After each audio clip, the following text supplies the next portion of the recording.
कल हम लोग ने SN1 प्रतिस्थापन अभिक्रिया को समझा था। आज हम लोग इस लेक्चर में SN2 अभिक्रिया को समझेंगे। SN2 अभिक्रिया जिसे हम लोग बायमोलिकुलर सब्स्टिट्यूशन न्यूक्लियोफिलिक रिएक्शन के नाम से जानते हैं। इसमें जो अभिक्रिया की दर है वह एल्किल हैलाइड और नाभिक स्नेही दोनों की सांद्रता पर निर्भर करती है, इसलिए इस अभिक्रिया को द्विकणक नाभिक स्नेही प्रतिस्थापन अभिक्रिया कहते हैं। परंतु यह अभिक्रिया एक ही पद में संपन्न होती है। यहाँ पे हम एक उदाहरण के माध्यम समझेंगे। यहाँ पे आप देखेंगे हमने एक एल्किल हैलाइड लिया है। इस एल्किल हैलाइड पर जब कोई नाभिक स्नेही, जो कि यहाँ पे हमने कोई नाभिक स्नेही लिया है OH-, जब कोई नाभिक स्नेही आक्रमण करेगा तो यह नाभिक स्नेही इस क्लोरीन या कह सकते हैलोजन परमाणु के विपरीत साइड से आक्रमण करेगा, क्योंकि नाभिक स्नेही OH- और जो हैलोजन है वो भी एक प्रकार से नाभिक स्नेही है, क्योंकि सान्निहित इलेक्ट्रॉन को अपनी ओर खींच लेगा, क्योंकि इसकी विद्युत ऋणात्मकता उच्च होती है और एक प्रकार से लिविंग ग्रुप की तरह काम करता है। तो ये दोनों नाभिक स्नेही होने के कारण इनमें प्रतिकर्षण होगा, जिसके कारण जो OH समूह है वह विपरीत साइड से कार्बन पर आक्रमण करेगा और एक संक्रमण अवस्था का निर्माण कर लेगा। यहाँ पे आप देखेंगे संक्रमण अवस्था में आपको क्लोरीन से बंध टूटता हुआ दिखाई देगा और OH से बंध बनता हुआ दिखाई देगा, अर्थात बॉन्ड डिफॉर्मेशन और बॉन्ड फॉर्मेशन दोनों साथ साथ अभिक्रियाएं चलेंगी। तो आप यहाँ पे देखेंगे, यहाँ पे धीरे धीरे क्लोरीन बाहर निकल रहा होगा और यहाँ पर इससे आप देखेंगे OH- जुड़ता जा रहा होगा। इस प्रकार से आप देखेंगे हमें संक्रमण अवस्था प्राप्त होगी।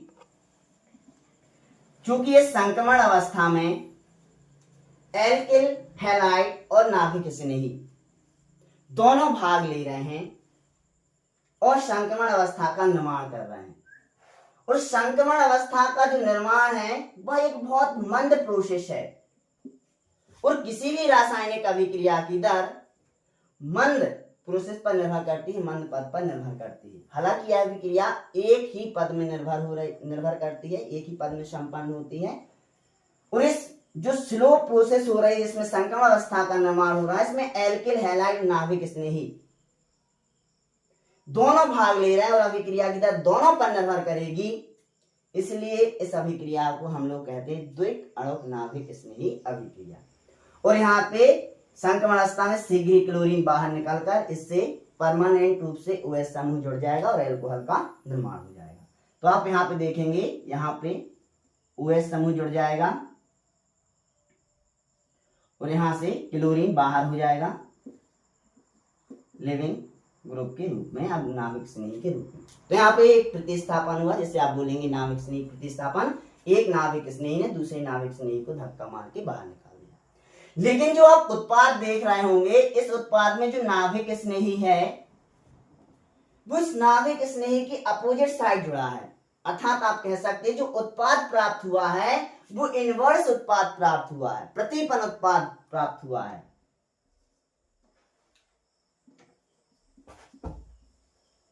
तो जो SN2 अभिक्रिया होती है उसके द्वारा जो उत्पाद बनता है वो प्रतिपन्न उत्पाद बनता है, उल्टा उत्पाद बनता है मुख्य उत्पाद की अपेक्षा। और यहाँ पे आप देखा कि रासायनिक बलगतिकी के अनुसार जो अभिक्रिया की दर है वो नाभिक स्नेही और एल्किल हैलाइड दोनों के सक्रिय सांद्रण पर निर्भर करती है, क्योंकि ये दोनों ही नाभिक स्नेही और एल्किल हैलाइड संक्रमण अवस्था के निर्माण में भाग ले रहे हैं, जो कि मंद प्रोसेस है।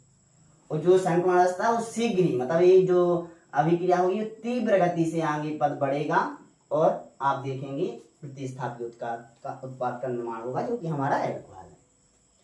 दोनों पर निर्भर कर रही है, इसलिए जो अभिक्रिया आप बोलेंगे अभिक्रिया की दर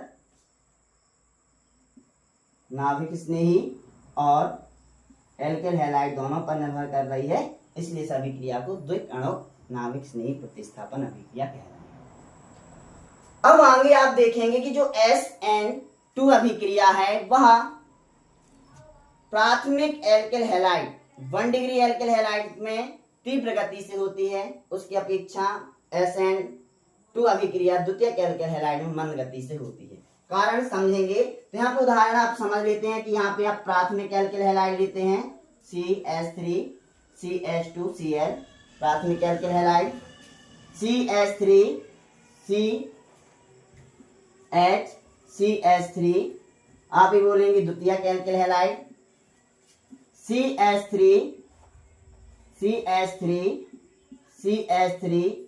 क्या हो जाएगा तृतीयक एल्किल हैलाइड। तो यहाँ पे हम देखेंगे कि ये प्राथमिक एल्किल हैलाइड है, द्वितीयक एल्किल हैलाइड है और तृतीयक एल्किल हैलाइड है। अब चूंकि हमारा जो नाभिक स्नेही है जिस एल्किल हैलाइड पर आक्रमण करने के लिए आ रहा है, यह हेलोजन समूह के विपरीत साइड से जुड़ता है। तो यहाँ पे देखेंगे इस कार्बन से जब नाभिक स्नेही जुड़ने के लिए आएगा तो यह आसानी से कार्बन परमाणु से जुड़ जाएगा। तो जो प्राथमिक एल्किल हैलाइड होता है उसमें आसानी से OH समूह जुड़ जाता है, जबकि आप देखेंगे जब OH समूह अब नाभिक स्नेही जब 2 डिग्री एल्किल हैलाइड द्वितीयक एल्किल हैलाइड में जुड़ने के लिए आएगा तो ये बल्कि समूह होने के कारण OH समूह आसानी से इस कार्बन परमाणु से नहीं जुड़ पाएगा। वहीं आप देखेंगे तृतीयक एल्किल हैलाइड में 3 बल्कि समूह होने के कारण तो जो नाभिक स्नेही आएगा उसे यहां पर जुड़ने में और संघर्ष का अनुभव करेगा। तो आप बोल सकते हैं कि तृतीयक एल्किल हैलाइड में जो आपकी अभिक्रिया है SN2 अभिक्रिया है बहुत मंद होगी या ना के बराबर।